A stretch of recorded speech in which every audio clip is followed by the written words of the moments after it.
What's up, good people? What's up? This is your boy, Cool McCain. It's Monday. We got a whole lot to talk about within the world, the scope of professional wrestling. TNA, AEW had like 80 events last week. And of course, WWE. NXT been cooking a little bit. We got Raw, Smackdown, and y'all know what's coming. SummerSlam. We got to talk about that. So we're gonna drop all that knowledge for y'all. But y'all know joining me as always is the other half of this dynamic patriarchy of professional wrestling talk. My man, Playmaker. You got the full face, y'all. Y'all got a treat. Y'all got the full face. Yeah, I'm taking a break from the Olympics to do this because that's all I've been doing. That's literally all that man been doing. That's all that man been talking about. That's all that man been breathing. Hey, you want to get this for every 4 years, okay? Hey, well, that's actually not true. Because we got this 3 years ago. That was for very unfathomable circumstances. I'm just saying. The next was not until 2028, which I plan on being there personally, by the way. Over on the west side. Why not? Hey man, as much as you cover the Olympics, they should give you some credentials, if nobody else. I don't think I heard you talk about nothing but the Olympics. This is going to be the first time, y'all, that we hear this man talk about something that's not Olympic related. Since, not even since the ceremony, since they did the first soccer games like 2 days before. Yep, they did soccer and rugby ahead of time. So it's a refreshing change for those who follow Playmaker. But I'm sure once 8 o'clock hits, my man gonna have split screen on one TV watching 8 Olympic events, and then the small screen TV he'll have on Raw. I mean, I have multiple TVs, so so hey, it's time to dig into it, y'all. Oh, and by the way, sci-fi, okay, not USA, sci-fi tonight and next Monday. For y'all, y'all go to use. Hey, Ryan, it's on Sci-Fi tonight, and that's Monday. Monday Night Raw's on Sci-Fi. Hey, good bit of information for y'all to know. And y'all know our first guest, he always on point with the time. Daniel Berry Sports. Hello, everyone. What's up, Daniel? Happy Monday to you as well, my guy. You know, usually we like keep things in order, but for today, go ahead, give me what matches y'all looking forward to when it comes to SummerSlam and what you want to see happen. And then as we get to that, we'll talk about those comments. But yeah, go ahead and drop them in there whenever you grace us with your presence. So we talking about the biggest party of the summer. It's kind of out around the biggest party of the summer is in Cleveland. No comment. No comment. TNA recap, y'all. So we have a new world champion. His name is FKA Dolph Ziggler, now Nick Nemeth, his real name. He won the Eliminator. We talked about that last week because it wasn't what they tried to make it out to be. But he won the match. So he is the champ. He came out, talk about he wanted to be a fighting champion. All the things the baby faces say when they win the belt. And then Campaign Singh, the personal assistant of one Mustafa Ali, comes out. And we didn't talk about last week, but Mustafa Ali kind of got the screw job on the X Division Championship. But it is what it is. Enough people were, digging in there to where I was like, I'm just going to say he lost and we're going to keep it moving. But he came out, he referenced that, and he challenged Nick Nemeth to a match. Nick Nemeth was like, we can do that thing right now this week. Ali was like, nah.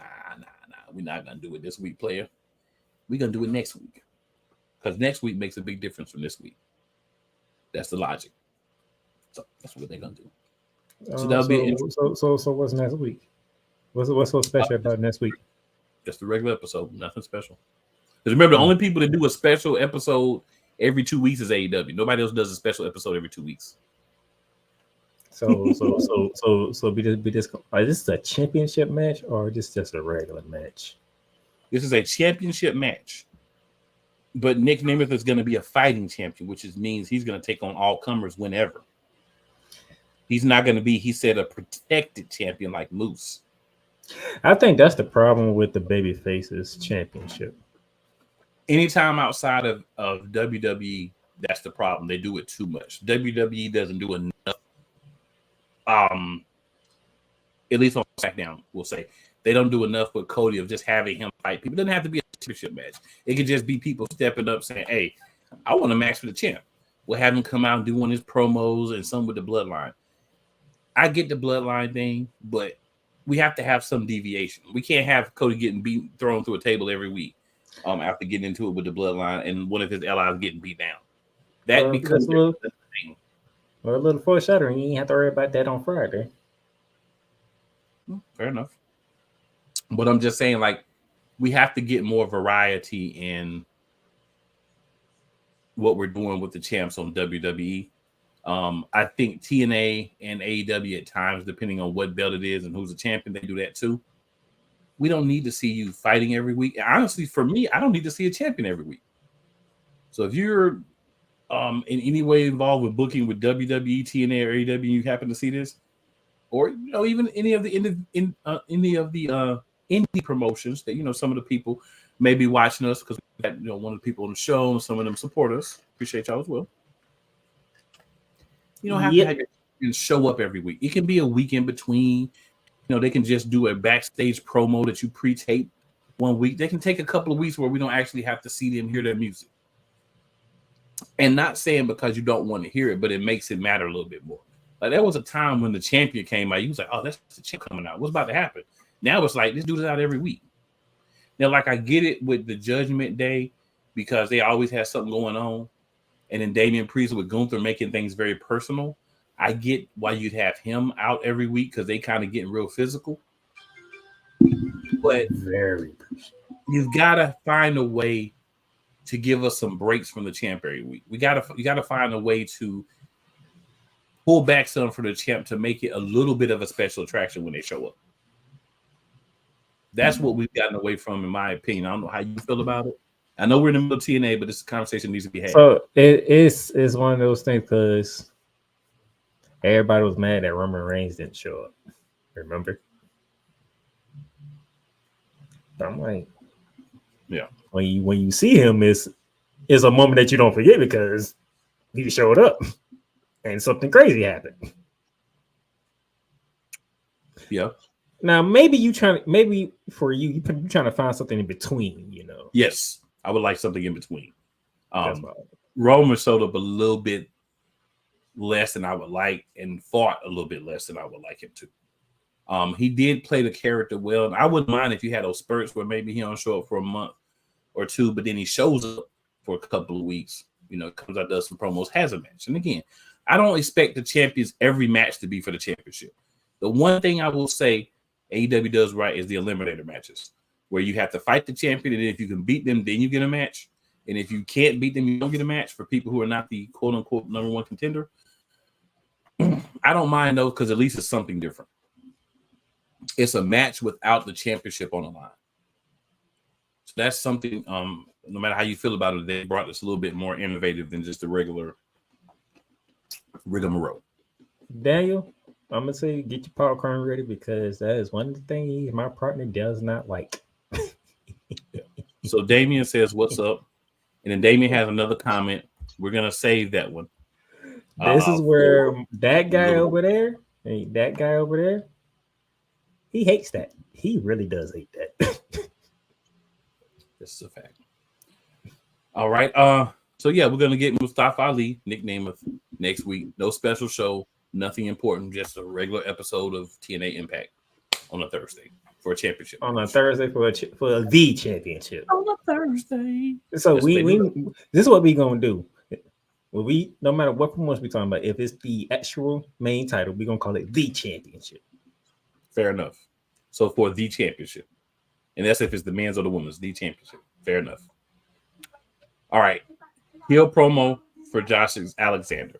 So Josh Alexander I'm not going to go through the extent of the promo, but I'm going to say was it convincing? Yes.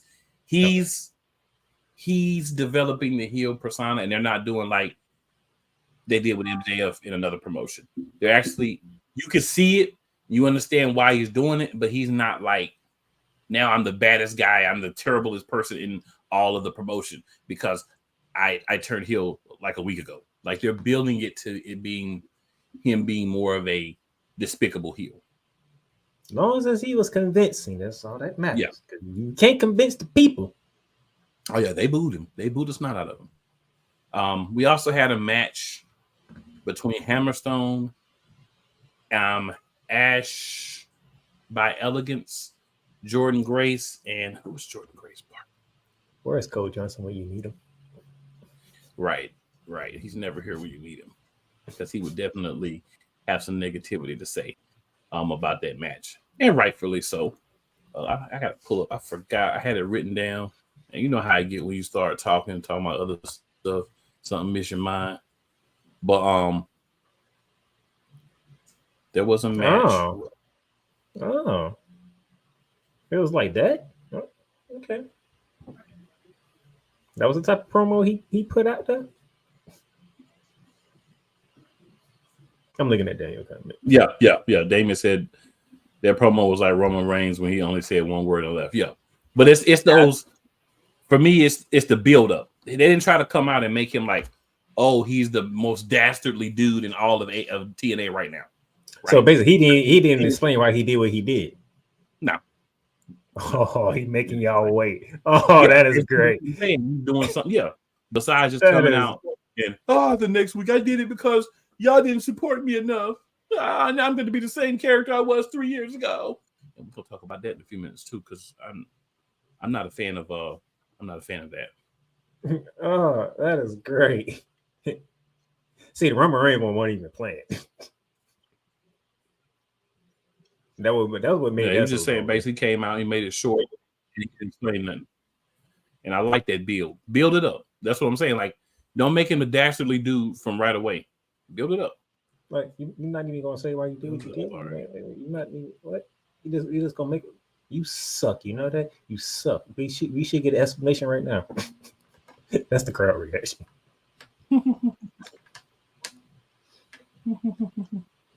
Oh man, that's great. I love it. Sami Callihan. He had a match. Sami Callihan definitely has to work on the weight, bro. Yeah, you got to work on the weight, bro. Sami Callihan is a lot bigger than I remember. It was Eric Young. So Eric Young and Jordan Grace went up against Ash by No. The reason I bring this up is because the women's champ was involved. And her team lost, but obviously it wasn't her that lost. Eric Young lost. I know this. Hold on. If I remember correctly, they did have the system come out. Did that match end the same way as another match on SmackDown? Because if it did, I know. Because I already know when I saw the ending of that match on SmackDown, I thought about you, and I know you don't like the ending like that. Did that same thing happen in that match? Didn't Jordan Grace take the pin on that one? Well, in this one, I expected it because Hammerstone's a guy they probably want to do more with than Eric Young, who's been there for Lord knows how long and done everything for the company. You know. So when I saw the match, I kind of figured who was going to win that. So I'm not that surprised. So look who joined us for the first time.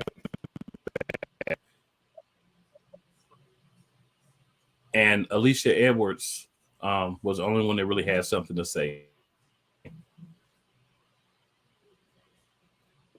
So none of the guys that lost had anything to say. So none of the guys that lost had anything to say. It was on this week because they're in the back. So yeah, I remember when the system they're gonna talk trash when they get ready to. They just weren't ready as of yet. They're selling the fact that they're of the disappointment in them losing.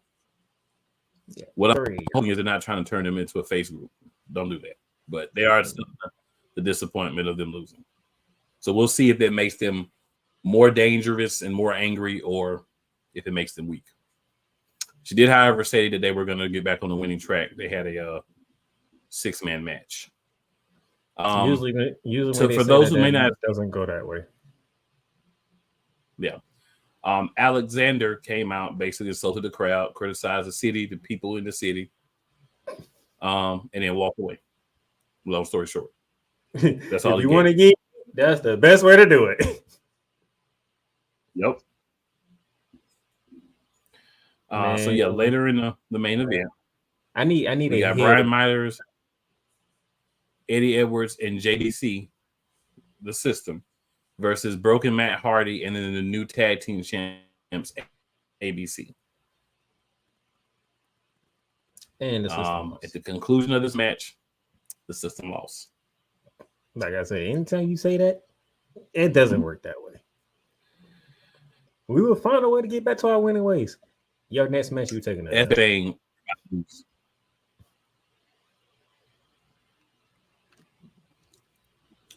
Yeah, and we definitely, I definitely saw the comment that you saw, sir.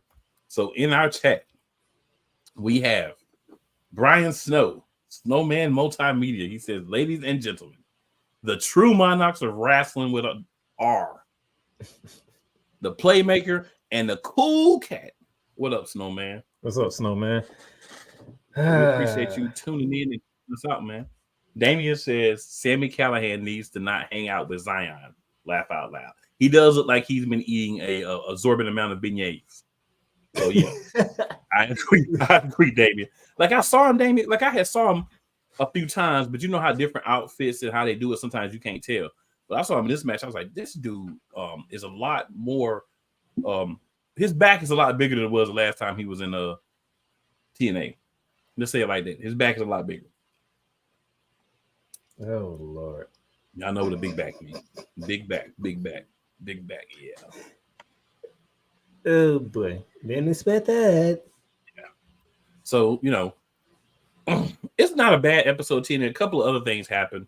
One thing I'm kind of watching is what they're doing with AJ Francis and his little squad. But I'm just waiting to see if they're going to do anything with it, or if they just. Why does he have a belt? And cause trouble. He doesn't have a belt anymore, sir. Okay. Yeah, he lost it to. He lost to PCO at the pay-per-view. Yeah. So like, what did he do to get a belt? So yeah, he doesn't have the 2 belts anymore. Good. That's a good thing. It's a good thing, yeah. You gotta do a little bit more. I mean, I don't have a problem with him eventually having a lower tier belt, but you gotta do a little bit more around here to get that. So we're gonna take our first break here, y'all. We'll come back and we're gonna talk some AEW. And I know my co-host has one important thing he wants to talk about in regards to AEW. I didn't say it was important for me to talk about. I seen it and I was like, I need to send it to Cool because this actually happened. I got some thoughts on that too. But yeah, I feel you. So let's get this commercial out the way, y'all. We're gonna come back and we're gonna bang through some juiciness for you. And shout out to Real Wise Radio. You're live, pumping, dumping, and something on there as well. I'm coming up with some new ones because hey, you can't use the same ones over and over. You gotta differentiate.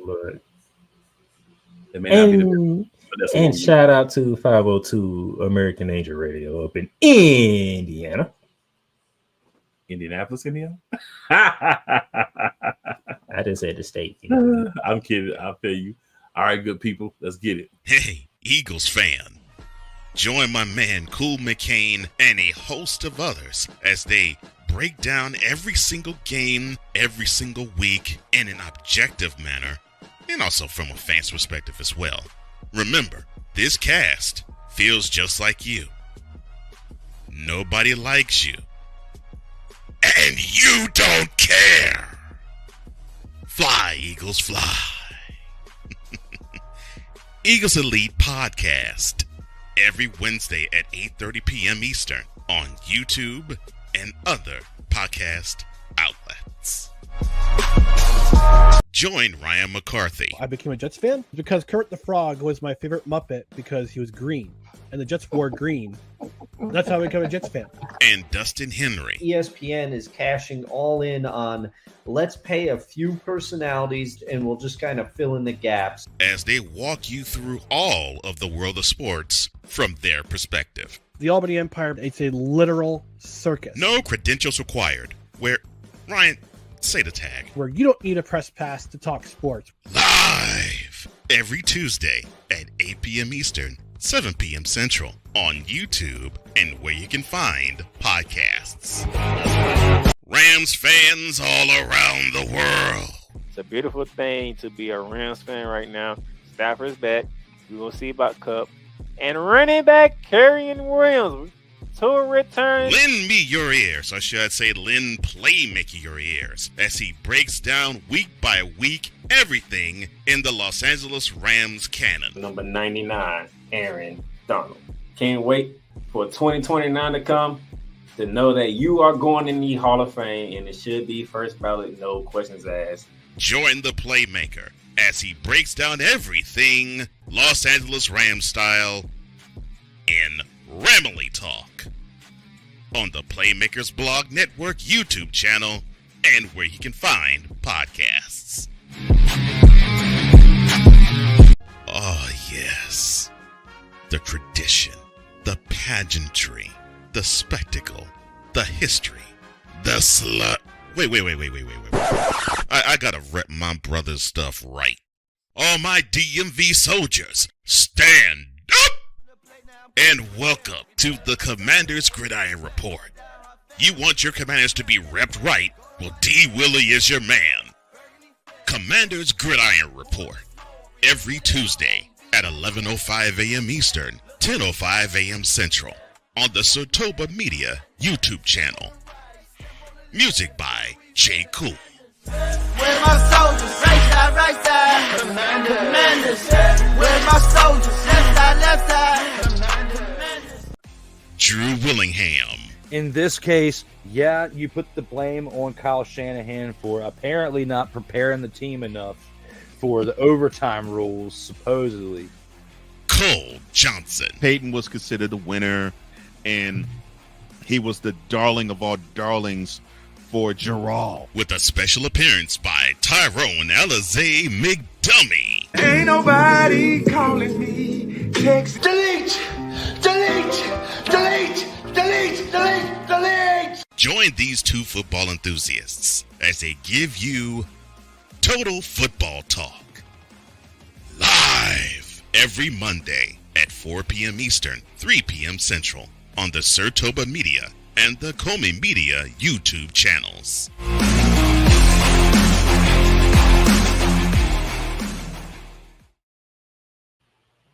So we had an extra long break there, but I wanted to get all the football stuff together. So when y'all think of football, you can just see all of it right there. Just, you know what I'm saying? Your mind is one big meat wad of football. Yeah, so there we go. We 2 days away from the month of August, so you know what that means. Yes, sir. Yes, sir. And by the way, seen that Mr. Hernandez decided to comment about that certain commercial that you played. I am here to tell you, in 2 weeks from Thursday, Ramily Talk returns for season 5. So August 15th. MVP calling it now. That's what he said for those who listen. I know he's saying my wide receiver Puka Nacua is going to win MVP. Hey man, I don't care who wins. I don't see it, but hey.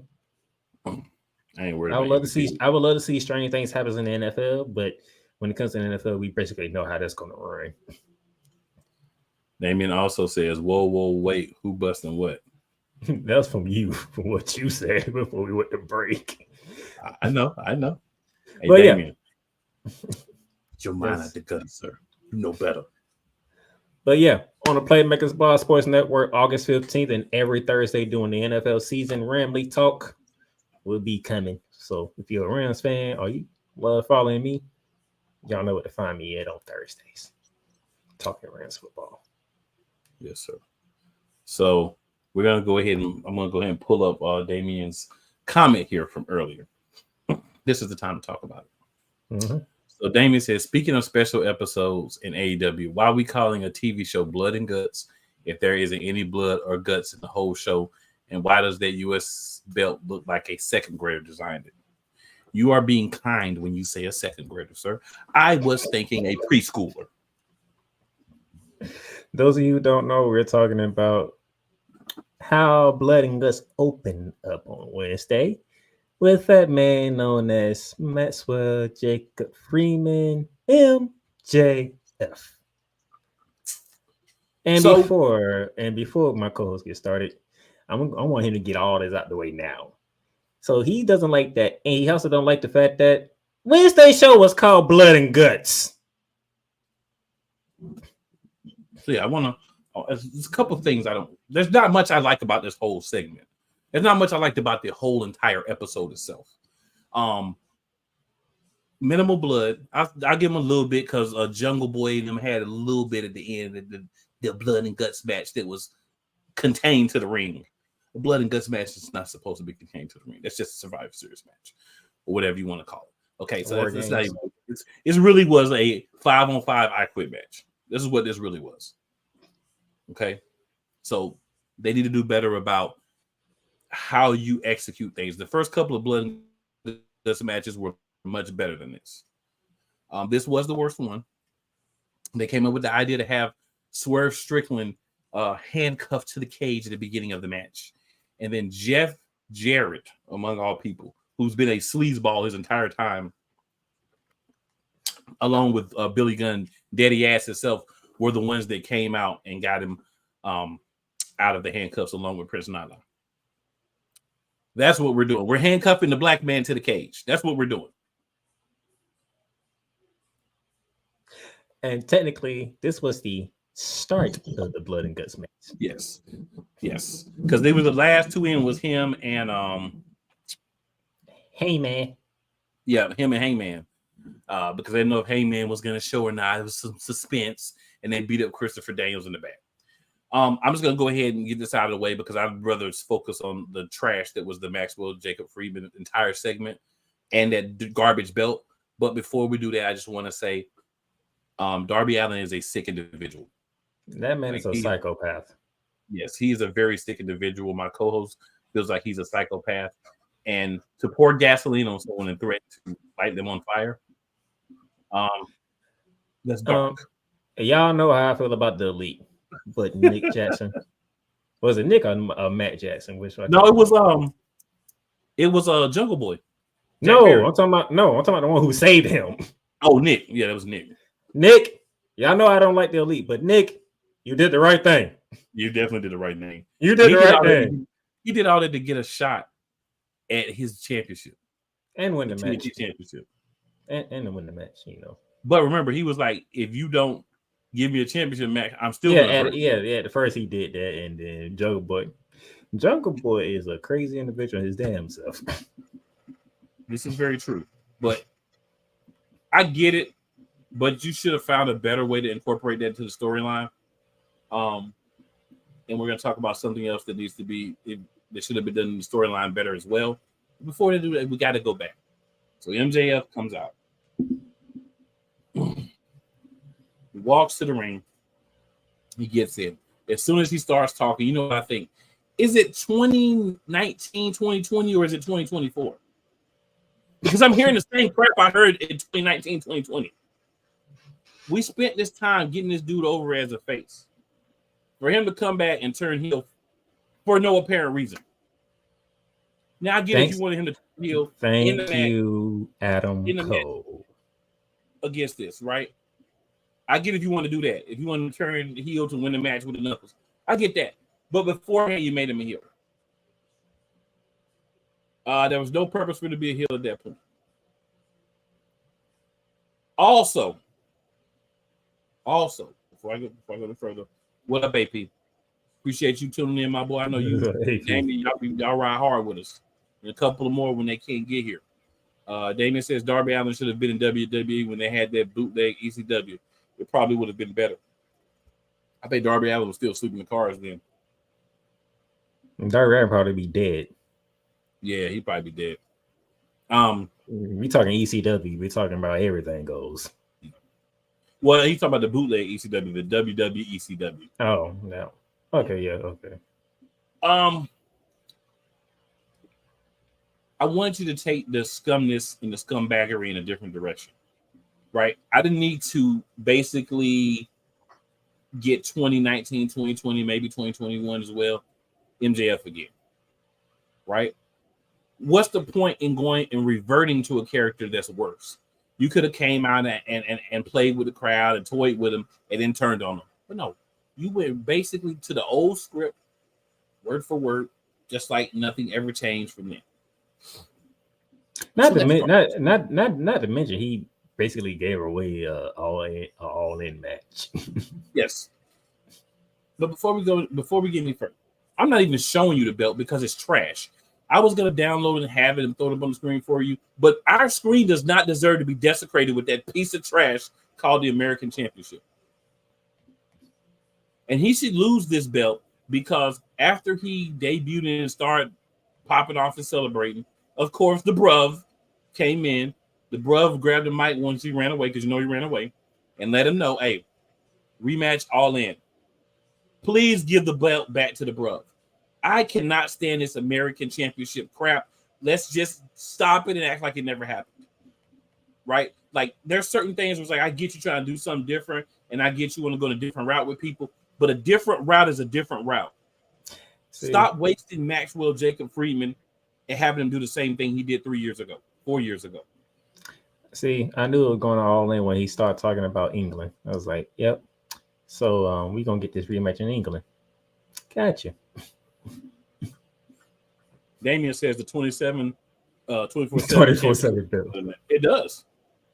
The hardcore championship looks better than that crap. The American championship. We're gonna bring up the 24/7 title. Oh my god, that was like the stupidest title. This whole entire thing was a waste of my life. Honestly, I would have been better off if you just would announce that there was going to be a rematch at All In. The bruv came out and said it in like 5 minutes left. All this MJF crap that I just saw, that's garbage, and I don't care about it. And if that's what you're going to do with MJF, people are going to stop hating him. They're going to stop caring about him, except for a bunch of weirdos that want to see the same thing from 3-4 years ago. Let the dude advance. Let him do something different. He can still be a scumbag in a different way. He didn't have to sound like the same old guy. Oh, did you say advance? Something like evolution? Is that what you're referring to? Because you know, evolution is a oh my gosh. Because I think, correct me if I'm wrong, but I think we saw a different level of a timeless person that came back. We did. Because what happens is you're supposed to change, right? You're supposed to change and evolve and develop, not come back and do the same thing you were doing before. So everybody understands that, but MJF and Tony Khan, because apparently, if you're one of the major pieces in AEW, you also get some input into your character. So whoever's fault this is between y'all two or y'all two together, MJF, I need you to stop going into the sessions with Tony Khan now, because he's throwing powder in the air all the time. So the air in there, probably you walk in and it probably just hits you, and you are automatically on the same elevated plane as him. See what they did with MJF. Toni Strom comes back. Matter of fact, was she dressed as a camera woman when she came back? Mm-hmm. And it was something different about Toni Strom. Something so much different that she looked at Mariah May while being held in one corner, and Mariah May held in another corner, and asked her, is she ready to die? Because she is. Oh. This is what we was looking for. Yeah, Mariah May. I don't know we wanted to go that far with it, but this is what we was looking for. Yeah, Mariah May is very disrespectful. She used Toni Storm's move to win her match. And Toni Strom was like, I got you. So she came back. She got her a little piece of Mariah May. Mariah May got her a little piece of Toni Strom. I like it. See, you're gonna give me a pound of flesh when you treat me like Mariah May treated Toni Strom a couple of weeks ago. When I get back, I'm gonna get you. You gonna get got. You know what I'm saying? And I liked it. Works. We have a crave Toni Strom now. She's still timeless. Yeah, if she's crazy timeless Toni Strom, woo, that might be an even better version. It's but off AP to a good is start. AP is in the building. He says, let's not talk about Darby Allin coffin drop finish move. Like, really? I mean, I feel you, but I really look at this dude. I'm like, what else could he do? He's like 125 pounds soaking wet. I mean, he's probably a little bit more than that, but you get what I'm saying. He's still a psychopath. The willingness to want to put somebody on fire. See, Daniel Bryan, he actually worked with his gimmick. Yeah, so Damian says Daniel Bryan wooden WWE Championship belt was way better than that belt that came from the Goodwill store. So I gotta agree. I understand that worked with his character. I understand that worked with his character, but that was a trash belt as well. It worked with his character. It may have worked with his character, but that belt was trash. So I get it, Damien. I agree with you. I feel where you're going. You're basically naming the most garbage championships that we've had and talking about how they're better than that belt. The old school lime green GCW championship was better than that crap. I'm gonna engage in that with Damien for a minute. I'm gonna throw that one out there. All right. I'm not saying it worked with the character. That's all I'm saying. If it worked with the character, I can tolerate if it works with the character. Still was garbage though. I'm not disagreeing. I'm saying, but it worked with the character, so it made sense. It didn't have to happen, but it made sense. But we could have been all right without it too. Damien also says Mariah May got that Psycho movie. Mickey James in her. He was trying to say Mickey James, not movie James. Mickey James. Yeah. Mariah got Mickey James. Nah, I can't agree with that because Mickey James. I can't because Mickey James like trying to beat Toni Storm, like not timeless, but she's trying to be like the old Toni Storm. Like she's really using the moves and everything. So I see where he's coming from. Probably not as much as Mickey James because she's not. Well, I mean, technically she is trying to be a version of Toni Storm. She's trying to be a version of Toni Storm. Mickey James was trying to be in Trish Stratus. No, I get it, but I'm saying it's that same psycho vibe. I get where you're coming from. It's the same psycho vibe. It's not as bad, but it's that same. I'm trying to be her. That's weird. That's a Mickey James-ish. Yeah. I mean, I see where it's coming from. Yeah, Mickey James was on a different level with that one. I mean, but it's in that same room. I see where it's coming from. Like, this is a little uncomfortable to watch here. It's a little uncomfortable. But what Mariah is doing is like Mariah May's trying to be a better Toni Storm. Let's just put it like that. I don't think it's gonna work. Yeah, but still, you're trying to be a better version of somebody else. That's still weird. That's still like it's really weird. Creepy. You know what I'm saying? It's still really creepy. So Toni Storm is back, of course. We talked about that. We had Dr. Britt Baker, DMD, have her match. So she wins her match against Sheeta. Well, I don't know why they're not calling her Hikaru Sheeta no more, just Sheeta, but whatever. Where have I been at? This? I don't know, sir. Or Hikaru Sheeta? I love. Is what? This is the Hikaru Sheeta I want to see. Yeah. This is who I want to see. The viciousness. Sneakily got a little bit of case going on too. Sneakily. She put on some weight and good areas. Yeah. I was like, oh, wait a minute. Yeah. You made a comeback. Mariah surprised me too. Is a little bit more cakish than I had originally thought. A little more fluffiness. But you did brought up the whole thing with Brent Breaker, right? Now, mind you, this is Brent Breaker's first actual match since returning. And you're talking about her most competitive rival. Because that was their sixth match. Yeah, and they were good rivals back in the day. Because Sheeta was one of the first champions for the company. You know what I'm saying? And when they go at it, which I'm surprised that didn't happen Wednesday, but usually when they go at it, somebody leaving with some blood. That's all I'm putting it like that. Usually somebody leaving. And ironically, it doesn't happen on a show named what, Playmaker? Blood and Guts. What is the irony? There's hardly no blood on the show named Blood and Guts. And that's one reason why my coach. The other reason why my coach is mad when you say a show called Blood and Guts, that's like a weekend show. If you get my drift, right? Not on a weekday. AEW does too much trying to do special episodes on Wednesdays. You have to stop it. Like I get you want to do one ever so often, like Winter Wonderland or whatever, but you can't have these type of pay-per-view level shows and you want to do them on a Wednesday. And then you don't even do a good job of it because you like to put on 5-hour shows and you had to cut it down to 2 hours. But I'm gonna stop there. Britt Baker won her match. Yeah, she won a match. And then of course Playmaker's girl.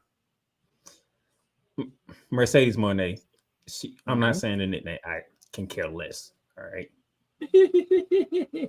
Now, if she does team with the Elite, then I respectfully put the nickname back in it. But until she's actually with the Elite, she's not getting called that. They have a little back and forth. The important part from this, a new set of bouncing cakes has been added to the AEW roster. And So she is when you- tied with Mercedes Moné. When you have Tony Schiavone, Taz on commentary, and they are studying on their words, that means you did something. You did something. Kamille Cakeage. That's all I'm gonna say. I'm not even gonna go into it, but there's fluffy frosted cakes there, and I love that you have that beside Miss No Cakes. So that's a good balance. I love it. They did kind of hint that this was coming, but you hear a lot of things that don't actually come to fruition. So glad that this actually came to fruition. Shout out AEW. Camille's a good acquisition. Kamille is someone who's been in other organizations. She was a women's champion in the NWA. So she's been around. I'm just gonna put it like this. I like the addition. AEW got there. If I had to put a similar person to it, they found their Raquel Rodriguez. Oh yeah, they're similar in the cake category too. They built the same too. Yeah, oh my god. Yes. And I said, I was like, ooh, what the? Now Mercedes Moné, we're going somewhere now. You was over there like Tony Schiavone and Taz, weren't you?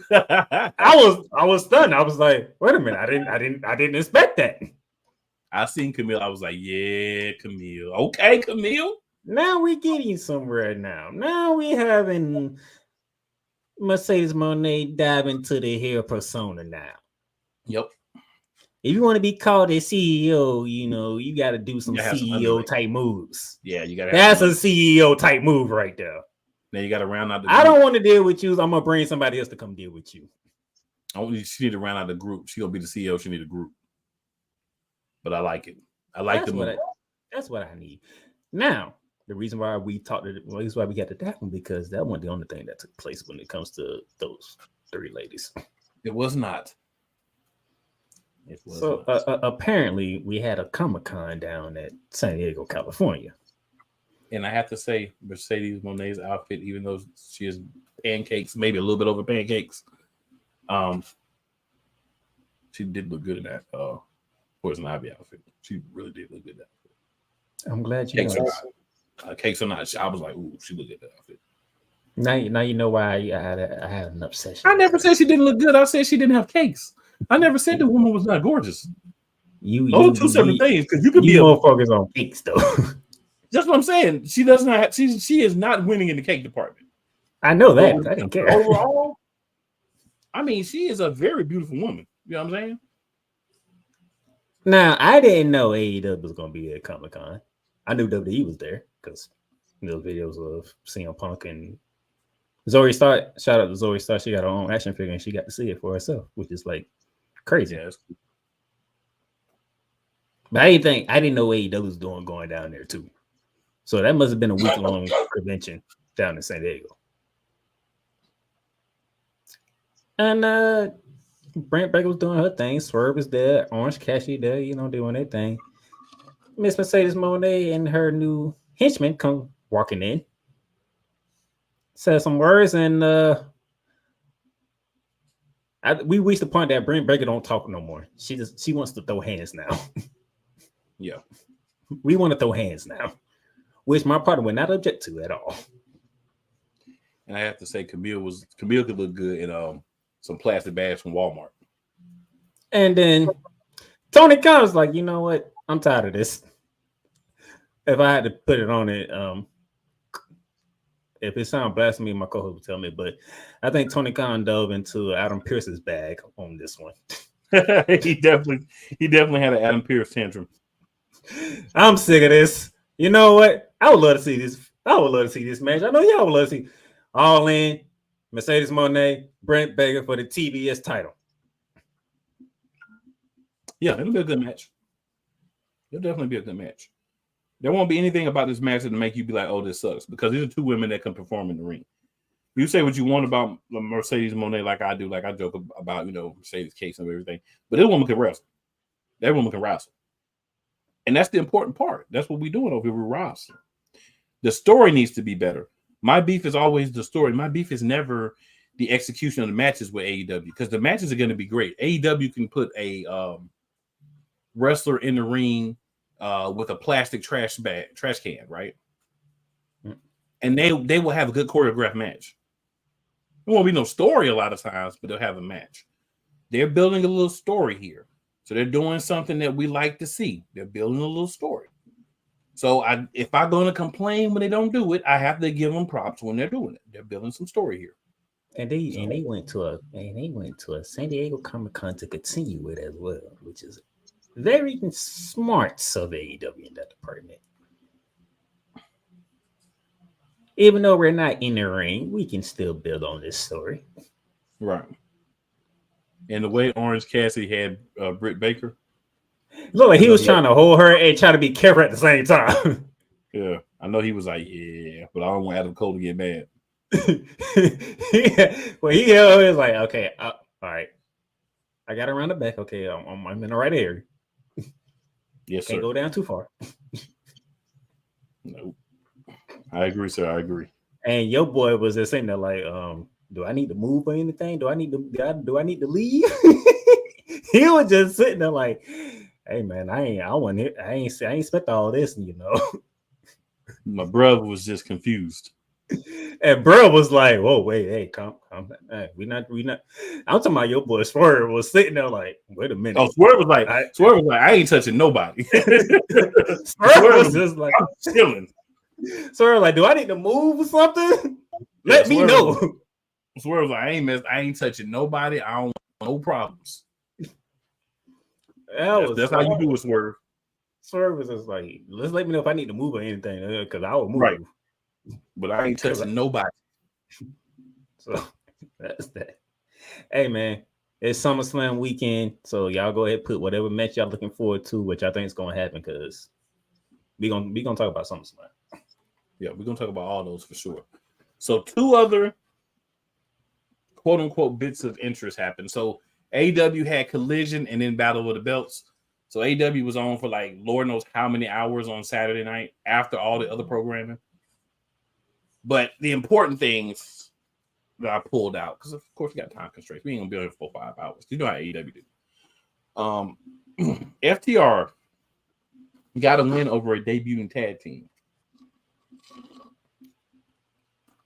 That tag team is called MXM. It's the Maximum Male Models' new name. And they're called Mason, Madden, and Mansoor.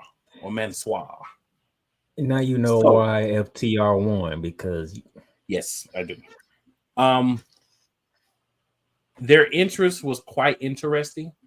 I would suggest to you, go look up their entrance and go look up that preschool or second grade, or wherever you want to put championship that Maxwell Jacob Friedman has, and as well if you want to hear his promo that you're gonna be sitting there thinking it's the same thing I've heard a billion times.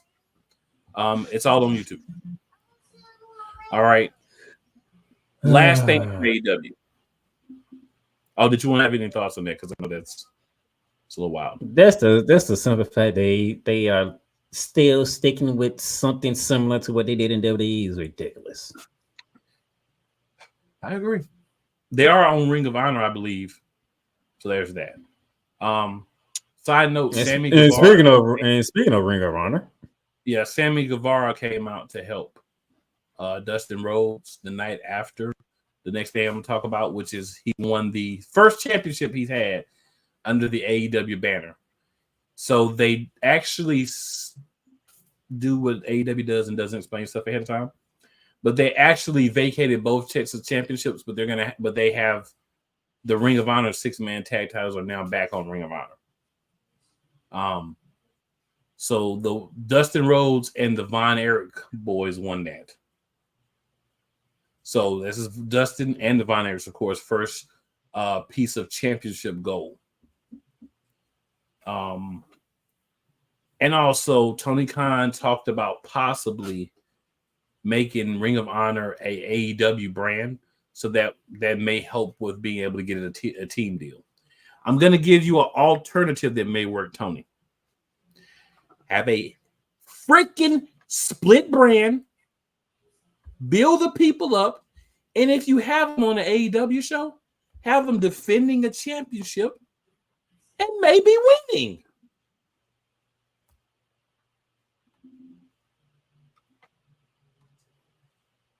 Just saying. So any thoughts on any of those last couple of bits here before we go to the next break and then bust into the WWE portion of the show? This cool attention was brought to you by Monarchs of Wrestling. That's it. That's all. All right. So Yolanda says, "Hey guys, let me get Yolanda. Hello, Yolanda. Appreciate you tuning in. I knew you was coming. I wasn't even worried about it. I was like, Yolanda be here in a little bit. She coming." Damien says Kamille got a bigger pop than Mercedes when she debuted. That's messed up. Yeah, because she actually had a debut. Like Mercedes just kind of showed up and gyrated around and turned her hands around and hey, she was in the freaking stands for some of the shows. You just sitting there like, when are you going to finally show up and do something down there instead of being in the crowd? Right. All right. Damien says TK better not brand Ring of Honor. He shouldn't, but I mean, I'm just saying that's what he said. So Yolanda asked, "What show y'all talking about?" So Yolanda, she figured it out. In her No. These happened on the So they won the belts on the Battle of the Belts that came on after Collision. Yeah. So that's where these things happen at, on Collision and Battle of the Belts. So you probably didn't watch Battle of the Belts too. I wouldn't even expect you to. They also take Ring of Honor Death Before Dishonor. And that's where, so it's convoluted, but basically that's where it theoretically happened after the Ring of Honor thing. I mean, after the Battle of the Belts, because the Battle of the Belts could be from any. So you could be from AEW, Ring of Honor, Collision, Dynamite, whatever, on Battle of the Belts, because it's just you defending championships. But that's where that happened at.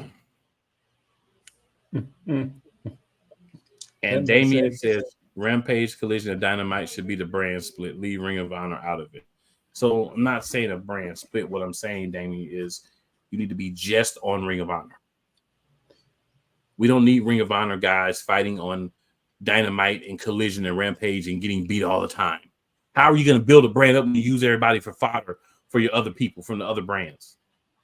It's not smart business. No one's going to pay to watch or care about a brand that sucks because everybody on there gets beat all the time.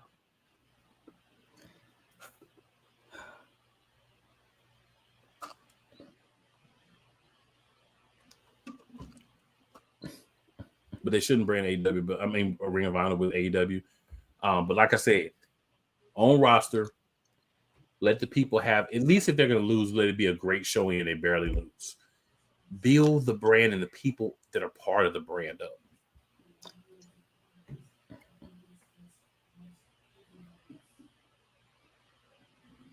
Separate roster. You got something to say, Playmaker? I'm going to hush and let you get it out. No, you said they tape designer. You might as well go to commercial break. How you take one of the premiere shows? Oh, Ringo, let's go to break. Oh my gosh! even though I don't follow Ring of Honor like that, I do know just how important this honor is. And you taped it. They taped it. You taped it. Oh. Go to break. Go to break. Go to break. Everything for Ring of Honor. Go to break. Let's go.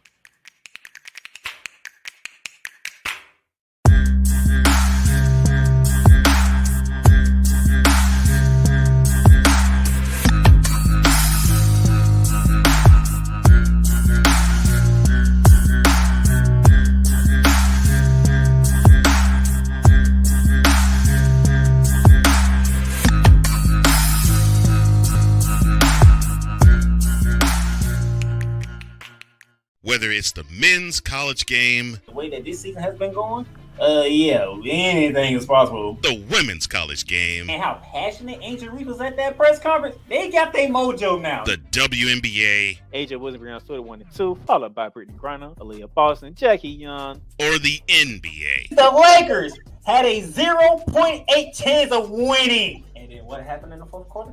LeBron James by himself outdid the Clippers. You will get any and all of the information right at your fingertips or your earlobes. Join the Playmaker as he breaks down all things basketball in Shooting Lights Out on the Playmakers blog, network, YouTube channel, and where you can find podcasts. Join the transporter to Hades. Your butt and gut becomes one. Join the reformer of hooker whores. This is my daughter, Placenta Booty Johnson. Join the bronze car. Whenever you are in distress, take off your baseball cap and throw it in the air. Join your very own superhero of broadcasting, Chris Bass. So whatever color crown they get, they palm it and do 2 circles, and that translates to, I can beat up black people. As he takes you through the week's paces in Baseline. Live every Saturday at 8 a.m. Eastern, 7 a.m. Central, Pacific time zone people, just stay asleep when this is on live and just catch the recording. Oh, I'm sorry. Exclusively on the Chris Bass YouTube channel. Everything Boston. I love you morons. Everything Boston. I love you morons. New Kids on the Block, New Edition. Dear whatever the law firm is. Sincerely, the U.S. Supreme Court. Ben Affleck, Matt Damon. Go yourself again, Jason Whitlock.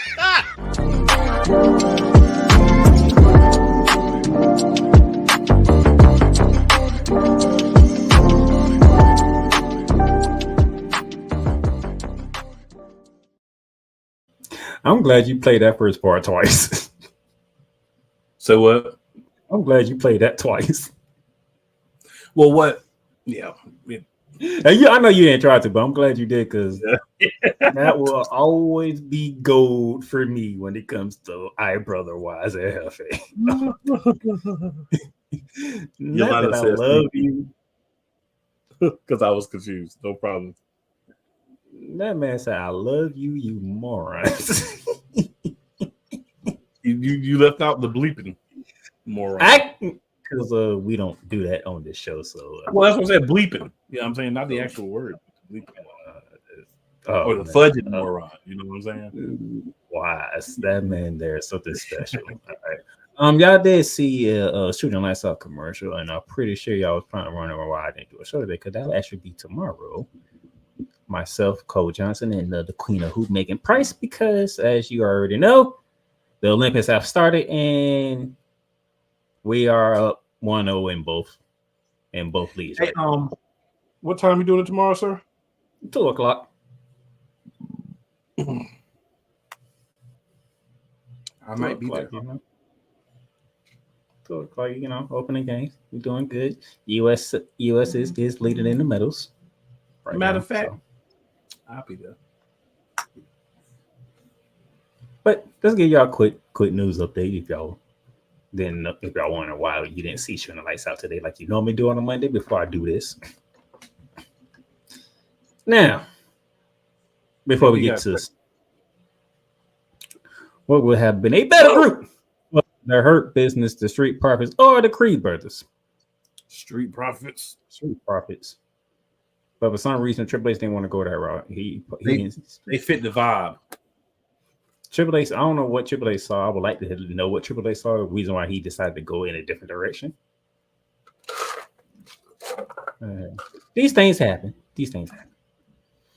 Before we get to SummerSlam, and yet again, those of you who forget, go ahead and tell me what match you're looking forward to for the biggest part of the summer.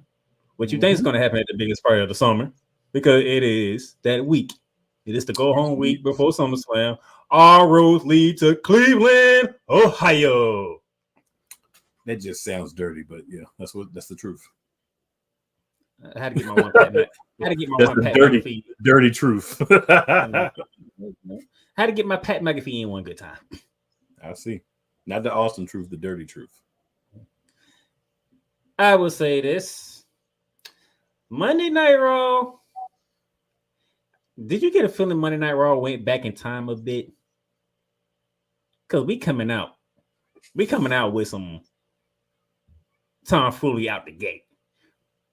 It felt like they had a purpose to the show, yeah. Like it went back in time a little bit. Like we are using this episode from top to bottom to set up SummerSlam early. Because 2 weeks at a time is early for WWE. Gunther comes out. But have we reached the point in WWE like saying I'm sorry? It's against the rules now. Have we reached that point? Because it sounded like Gunther was supposed to apologize for what he said the previous week. He's like, no. I meant every single word I said. That street trash champion you call Damian Priest. Damian Priest did a cool McCain. Damian Priest came out there with the mic. Nah, I ain't speaking. Bam! We having a brawl out the gate to start Monday Night Raw. When I say go back in time, they went to commercial break. They came back. They were still brawling. When the last time you seen that in WWE? Take a whole commercial break, and they still going at it. One thing we seen close to that was when whatchamacallit was beating up CM Punk. McIntyre was Smackdown.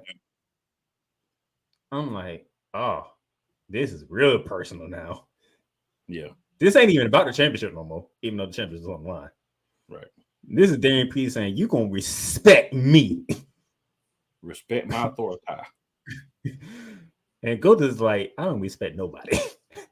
I really think Gunther don't respect nobody. He don't even care. Did not seem that's how we open up Raw. Mm-hmm. Now we did have Sonya Deville did defeat Light Up Valkyria, which kind of didn't want because I kind of figured it was going to go that route. Yeah, and like Light Up Valkyria like just got there at the same time, so it's like kind of iffy on me, but it happened. Selena Vega did beat Zoe Stark because Light Up Valkyria and one arm Carter. Yeah, one arm Selena Vega. Because Selena Vega had backup that Zoe, Shayna, and Sonya didn't think was going to be backup for Selena. So she had backup and she got a big girl with Zoe Stark. It happens, Sorry, I hate that you lost, but you did lose. You did lose to Zelina Vega, which is not a bad loss for my vantage point.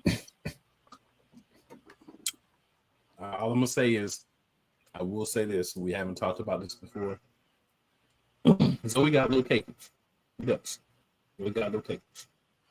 I got to give her that. We're going to talk about the most attractive women with cakes.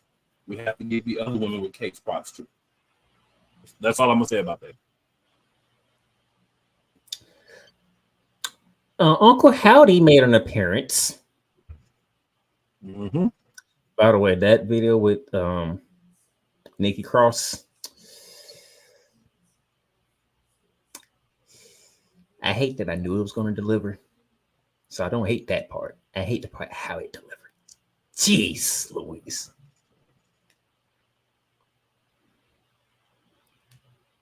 The way that these videos are going, you could have put Darby Allin in this group. And somehow, some way, they'll find a way to make Darby Allin look good, which is crazy within of itself. So, hey, my partner got kicked out. That's interesting. So yes, we had that happen.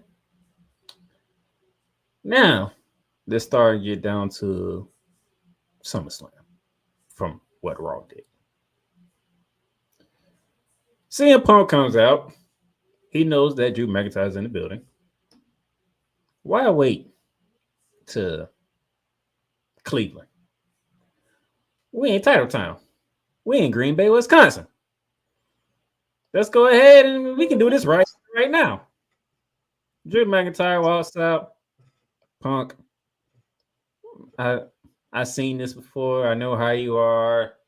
You know, you get to this point where you just want to throw hands and not think clearly. No, we don't have to throw hands right now, okay? That time will come, but not tonight, not in Green Bay, right?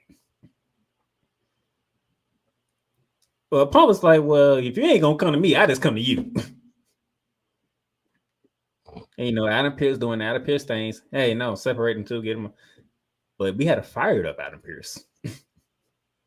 We got to fired up Adam. He said, I had enough of this. I have enough of this craziness. I had to deal with Drew McIntyre, with Damian Priest and Gunther. Now I got to deal with you two. I have a problem here, and I'm sick of it. So guess what? Since I have a problem, and a big behind problem, Seth Rollins music hits. When Seth Rollins music hits, I already knew what it was going. I said, oh boy, this actually finna make this happen. Now, Adam Pearce didn't announce it. He let Seth Rollins announce it. Seth Rollins come in the ring. He ain't make no bones about it. I don't like you, CM Punk. I don't like you, Drew McIntyre. But guess what? I'm a solution. I am a visionary. He did a whole stick. And I am your special guest referee.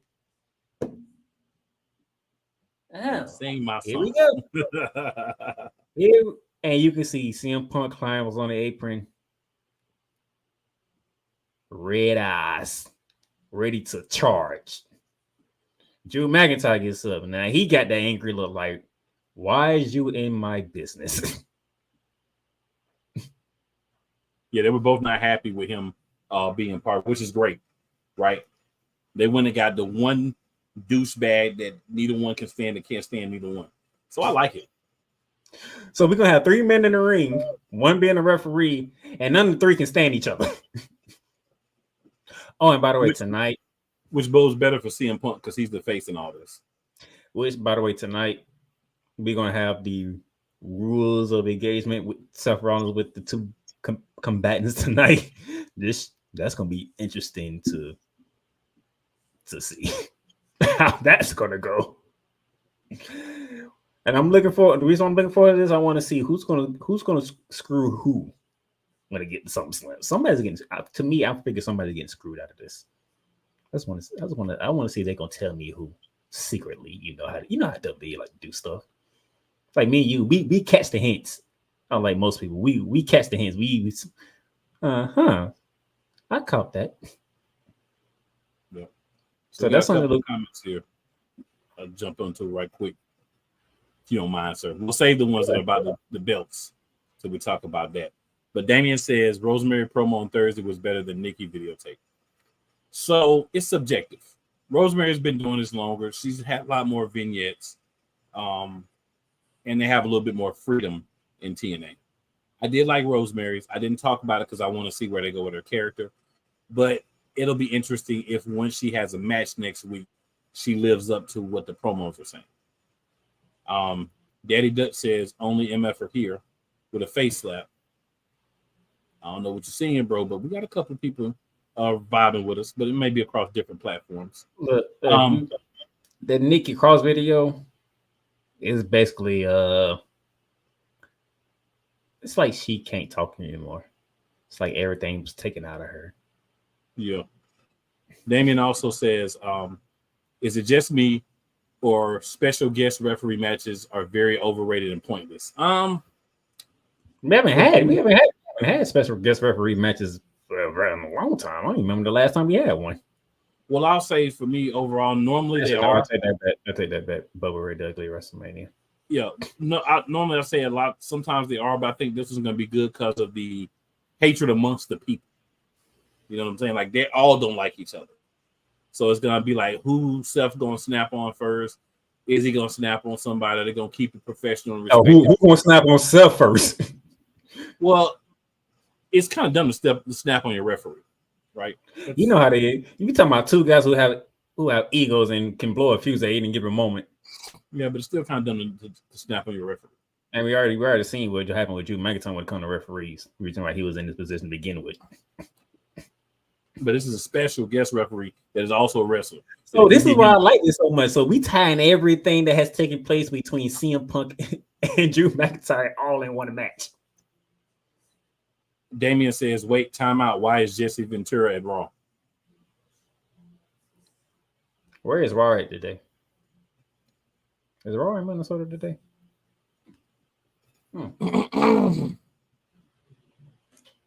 I'll look that up at some point. But yeah. And then Judgment Day, outside of Damian Priest. Dirty Dom decided to talk to Mommy about this whole Jey Uso thing. And she was like, y'all stay away from Jey Uso. Now, some can speculate it's like there's something going on between Mommy and Jey Uso, or is Rhea's just like, no, you 4 idiots, stay away from him because y'all can't touch him. Depending on how you look at it, like you said, subjective. Depending on how you look at it. To me, it was more like y'all idiots, stay away. Don't get embarrassed. And usually let Finn be the instigator of all this. No, you got to defend your honor, man. You got to go. You need to go handle that. Matter of fact, we gonna go handle it with you. So all 4 of them leave the locker room. Go look for Jey Uso. They don't succeed at first. They decide to split up. While Don walks by himself, guess who shows up? Thankfully, Finn showed up in time. It's like, dude, what are you doing? Like, what? Don can't say nothing. It's like, she found me. I wasn't looking for her. She found me. What you want me to do about it? You better leave. Man, I think Jay went there. No, you ain't going that way. She just went that way. Take your butt that way. Finn shaking his head like, man, he about to get us all killed. Now Carlito and JD finally does find Jey Uso and they start beating him up. And Sami Zayn just so happened to do an interview down the hallway. Just so happened to be doing an interview down the hallway. We ain't gonna call it a coincidence. Just so happened to do an interview. Comes and saves Jey Uso. And he's like, so we already knew we won't get a tag team match, which we did. Jey Uso, Sami Zayn against JD Madonna and Finn Balor, your Raw Tag Team Champions. Which they are the World Tag Team Champions. And what you thought was going to happen, happened. You know, Jay and Sammy won, and then Sammy gets cut in half by Braun Breaker, who, by the way, beat the brakes off of Ilya Dragunov again, to the point where the ref had to call the match. Doesn't matter. You can't beat Sami Zayn. So we get this rematch at SummerSlam. This should be interesting how this one goes. Just to throw that out there. But the interesting part is when Mommy found out that Liv Morgan ran into Dominic, she was like, "Oh no, you know what? They are in Minnesota, sir. That's why he's there. They in Minnesota. Yeah, they ain't Minneapolis, Minnesota. Had a feeling." Mommy said, "No, I'm meaning this right here, right now. I'm sick of this. Drag is Dominic to the ring." I don't know if I was Dominic, if I would be like getting manhandled by a woman like that. I don't know how I feel. What about you? Well, if I was Dom, I'd like it. For me, I wouldn't like it. You know what I'm saying? So they get the ring. Mama's like, if you want him, you can have him. I know what you mean by that. So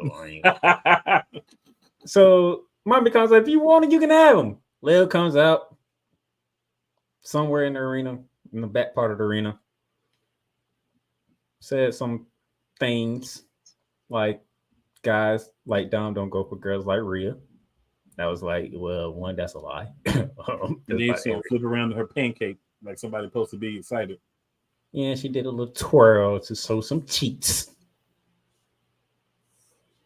Saying guys like Dom go for girls like her. And then Dom did the unthinkable.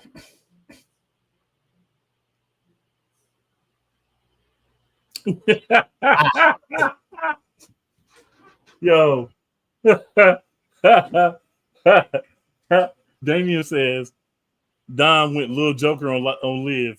I hate you, I hate you. You ruin everything. Start speaking in Spanish at the same time. They actually let Dom talk. They did not boo this man when he talked. He went off on Liv Morgan. And like a little sad puppy girl up there crying her eyes out. I'm just going to say at that point, I was like, this MF is going to turn at SummerSlam. That's all I was thinking. This MF turning at SummerSlam. Good gracious. Yeah, Damien also says about the segment Bo Dallas doing Sister Abigail was clean almost gave me chills. A little disturbing. Definitely. Yeah, a little disturbing. Now, that was Raw. That's Raw to SmackDown. I want to say one thing. All right. I don't know if this whole I hate you Liv thing is real or not. I need to see what happens at the pay-per-view and tonight, because this may not be what's really happening. This may be the setup for the payoff at SummerSlam. Yeah, what I said. This MF is turning at SummerSlam. But yeah, just want to get that out for the good people. This MF is going to turn at SummerSlam. You son of a... I mean, I had to say that, man. I had to say that. Now let's go to SmackDown. Your girl. One of the things that my co-host ate. Your girl, who is the women's champion on SmackDown, took the pin. Not only did she take the pin, she took the pin to her opponent at SummerSlam, the Queen. I know you didn't like that.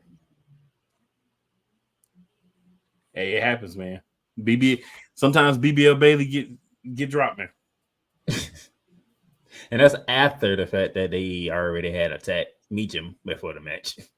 And I would say them, the Queen, and Miss Money.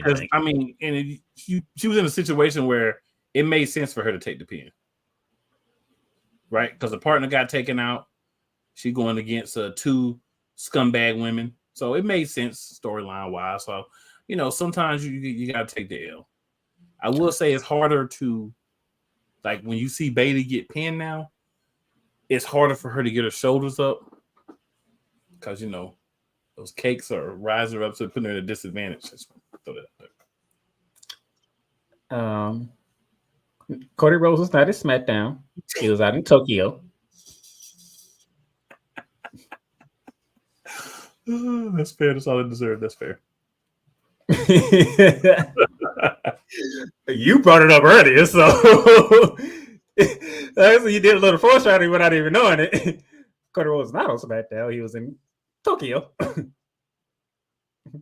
doing something out there for WWE, along with Jade Cargill and Bianca Belair and some other people. By the way, Jade and Bianca Belair, they will get their rematch. I think it's on SmackDown for all. Oh, it is. Yes, sir. Why is it on SmackDown? That is SummerSlam plays me, but okay. I had my thoughts on that. But I'm gonna move on.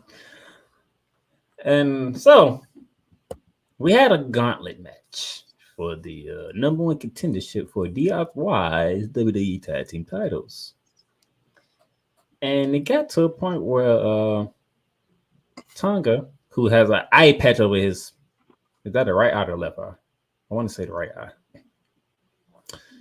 Nick always was looking at the blood and I was like, well, I think y'all need to forfeit y'all spots because only Tonga's the only one that can compete.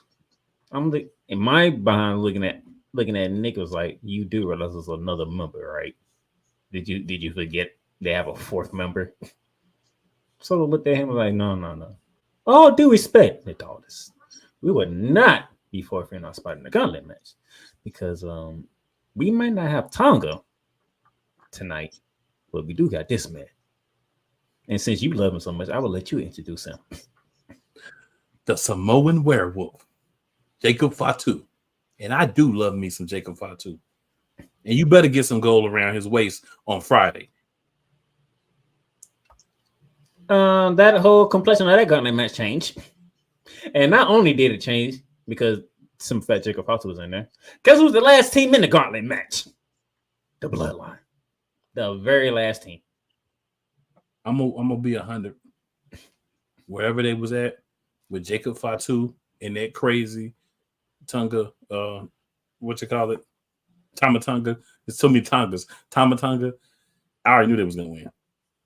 I knew they were gonna win when I was like, when Nick was like, I need y'all to forfeit. I'm like, you must have forgot they got Jacob Fatu. What is wrong with you? So Bloodline versus the Street Profits. The right to challenge for the WWE Tag Team titles. Good match. Very good match. And of course, we know how this ends. Well, you have a guy by the name of Jacob Fatu in a match. It's not fair. No outside interference. Solo and Tonga was out there. They didn't do nothing. They didn't do anything. It was a good, clean win by the Bloodline. So you can't say the Bloodline cheats to win. And we're going to get another one of those good, clean wins on Friday. You hear me, WWE? When you have a guy like Jacob Fatu, it's just different. It's just different. Now, SummerSlam, as we get ready to wrap up. So far, it's only been 4 matches. So far, only been 4 matches that I thought confirmed for this. There gotta be more matches coming. Gotta be more matches coming, right? There has to be more matches coming. We talking about one of the biggest parts of something. You gotta have some more matches. But we're gonna stick to the main ones. World Heavyweight Championship. Are we still on the Gunther? Are we still on King Gunther train? I'm gonna say no. I'm switching. He's switching. I'm switching. I think that Damian Priest is gonna keep this belt for a little bit. He's buying into Damian Priest. I think somewhere down the line, Gunther is the one that gets the belt. I just don't think it's right now. You don't think it's SummerSlam? Yeah. Well, Damian is still on the King Gunther bandwagon. He says Finn is going to help, which was part of my question. Do we begin to see the dissolvement of the Judgment Day as currently constructed at SummerSlam? He's with Damian Priest. This thing has become personal. So I didn't expect it to become personal. Here's the thing. Here's why I say that Finn's gonna the Gunther's not gonna win.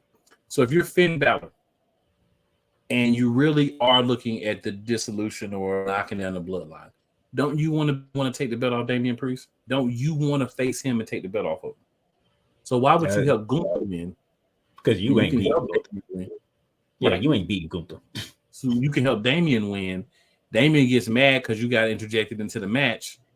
And then that starts some fracturization there that ends up with them having a pay-per-view match, which Damian's probably going to win, but you need new opponents. I'm with my cause. I'm flipping them. Once this thing got personal, I said, I might have to go a different route now. Mm-hmm. If it didn't get personal, and it was just a straight up, I'm just going to beat you for the title because I don't think you're deserving of it, and not going to a disrespectful matter to it, I'll be with King Gunther, but that's tough though. That man won King of the Ring too. Speaking of winning that King of the Ring, King and Queen of the Ring, the Queen Nia Jax is going against your girl Bayley. Are you still Team BBL Bayley, or will the Queen rise to the throne? I think Nia's going to win this match. I think you got Tiffany Stratton with you. I don't know if Bayley's going to have a second out there. I don't want Naomi playing her second. Maybe Meechin ends up coming out to help her, but I don't want Naomi involved in that mess no more.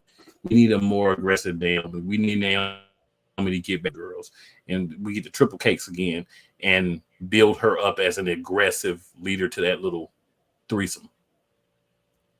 I'm rolling with the Queen. I'm going Queen Nia Jax. Yeah, because she's been, and it's no secret.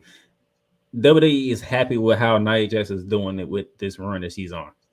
Yes. This is a good payoff for Nia Jax. Yeah, you need to pay her off with a victory. Yep. Or Damien might be right in that regard as well. So Damien says Bayley wins, Tiffany cashes in and fails. Nia wins, Tiffany can still cash in and fail.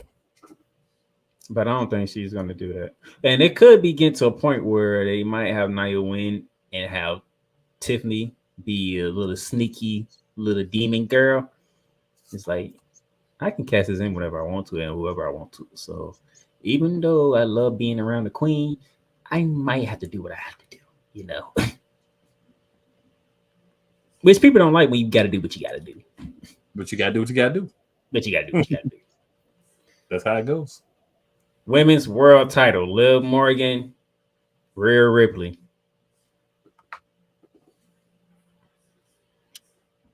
Unless there's a swerve, Rhea should win this match.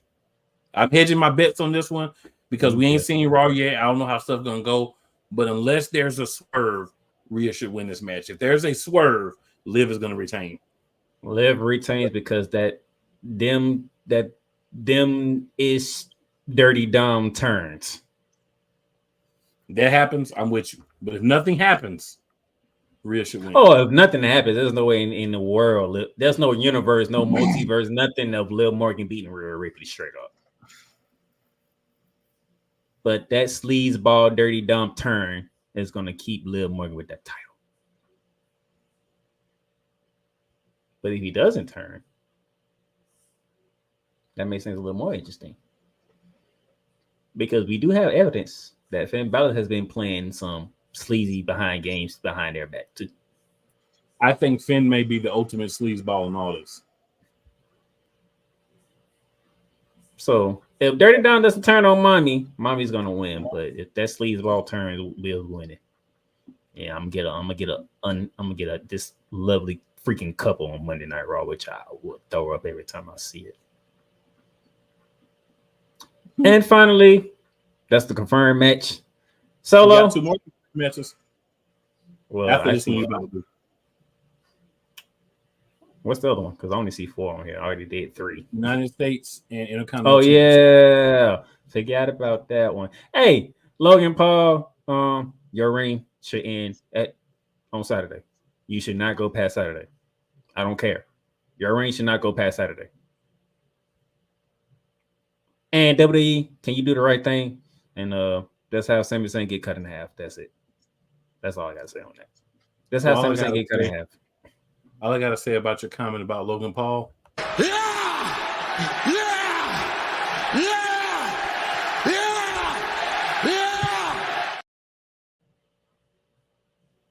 And Sami Zayn, that goes for that one too. Solo, you got your title match. You ain't winning. Bloodline, no bloodline. I don't care. You're not dethroning Cody Rhodes. If he wins this match, if somehow Solo wins this match, which I agree with you, I don't think it's going to happen. But if somehow he wins this match, this is the hugest swerve that we've got in a long time. This is the NWO level swerve. If Solo wins this match, I expect a music to hit. In Cleveland, Ohio, we be building a new stadium. Because they're gonna tear the roof off of it. Ain't no roof on the stadium. Tear the roof off the mother sucker. Tear the roof ain't no roof on a stadium, so that's why I said they're gonna be building a new stadium. Well, the proverbial roof. If Solo wins this match, I expect to hear another music. And when I hear another music, Cleveland ain't gonna have no stadium. It could be one of two musics though. So which one are you talking about? There's only one music that people really want to hear right about now. There's one that they always want to hear, whether they admit it or not.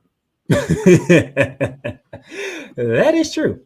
Yeah, there's one that they always wanted to hear. And I even wanted to hear it while I was hating on it. I feel where you're coming from. My bad. You got that one. You won that one. I was just thinking outside the box, and you were thinking inside the box. That music does have somehow that I don't even expect that music to hit, but that music does hit. If that music hit, that means Cody Rhodes retained. I'm just gonna say that. If that music hit, Cody Rhodes retained. And we're gonna start that journey. But if Solo win, another music gonna hit. Because Solo been running his mouth. That's all I'm saying. Solo has been running his mouth. But that's it. We're almost at the 10-minute mark, past the hour. We need to watch. We need to get ready to watch Raw. We need, because we probably missed the opening promo already. Whoever did the promo, you already know we have. It's all good though. But y'all good people. Hey, y'all know what it is. Just remember, if you are looking for Raw and you have not found it, you have not found it because you are looking at the wrong place. It is sci-fi, so you're going to have to tune your TVs to the Sci-Fi channel, not the USA channel. Because if you turn to USA, you're gonna be watching some Olympics coverage. You ain't gonna be seeing no WWE. But there's nothing wrong with watching the Olympics, by the way.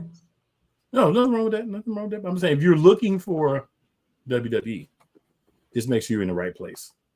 And I say that to you because my silly butt was watching had it on USA, and I looked up and I'm like, wait a minute. Even though I said at the beginning it was on Sci-Fi. Yeah, he did. You know, it's habit. See, this is why I did it. So, quick, we'll go to the last comments. Real quick, Damien says, Liv title reign sucks more than the first run. She barely defended it. Her reigns she defended it 3 times already. What you mean? Her reigns aren't good. It's just, to me, it's not how many she's been in. It's just everything.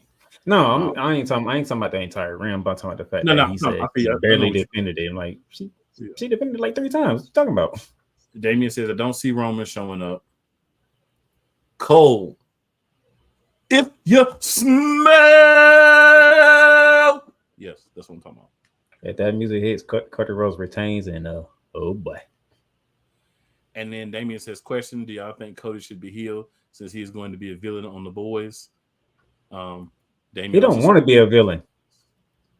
I think Cody Rhodes doesn't admit that. He doesn't want to be a villain. I don't care what he does on TV.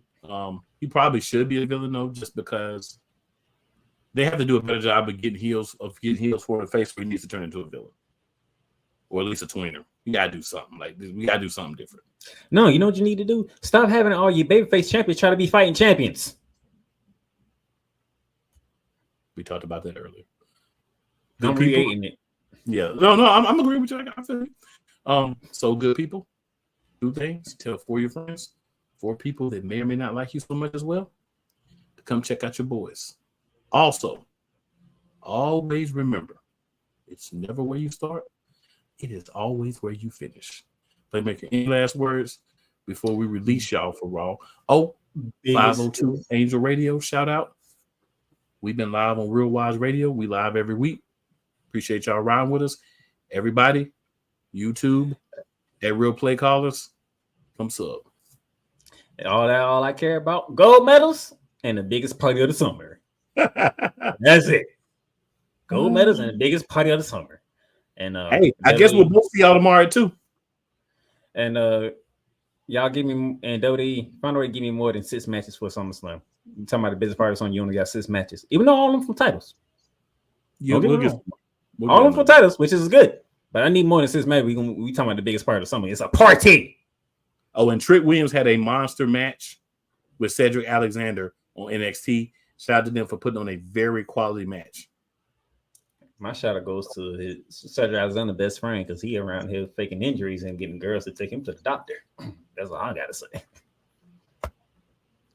We're done, y'all. We're done. We are done. Y'all enjoy it. We will be returning. Make sure y'all tune in with us. Y'all know what it is. And we out.